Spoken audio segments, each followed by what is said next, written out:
And to have somebody this close to the president setting up back channels before they were in office through a Russian embassy is very disturbing to me if in fact this happened. And so have you spoken to Mr. Kushner about this issue? I have not. Elections, we've talked about potential money flowing to the Trump business enterprise. There's all sorts of smoke here that we need to get to the bottom of, and so I'm curious about that.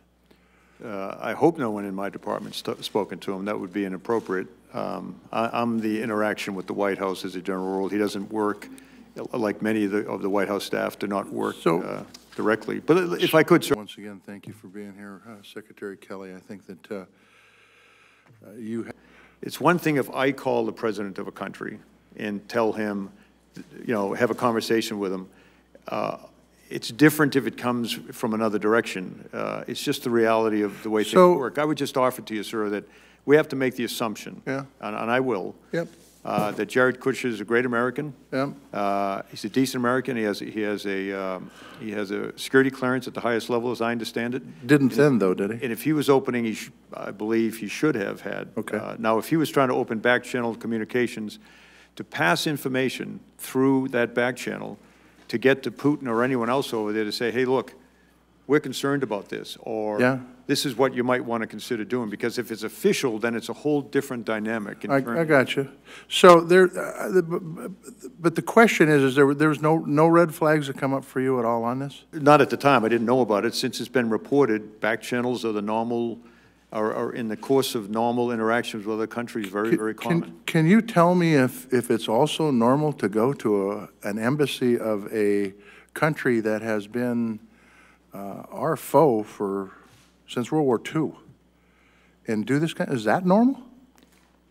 I don't know if that was the case, but if that is the case, I'm not so sure it's normal, but certainly it would be one way to communicate through the back channel.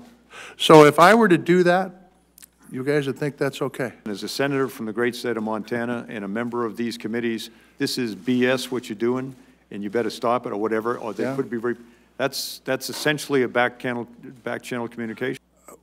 I just think if we don't get to the bottom of what's going on and what's happening, we've talked about the Russians, we've talked about money, there's all sorts of stuff going on here.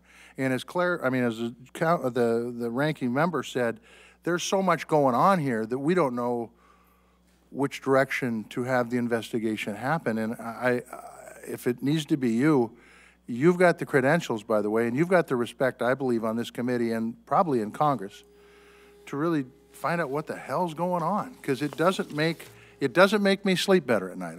Senator, I think, again, I think we have to make the assumption that...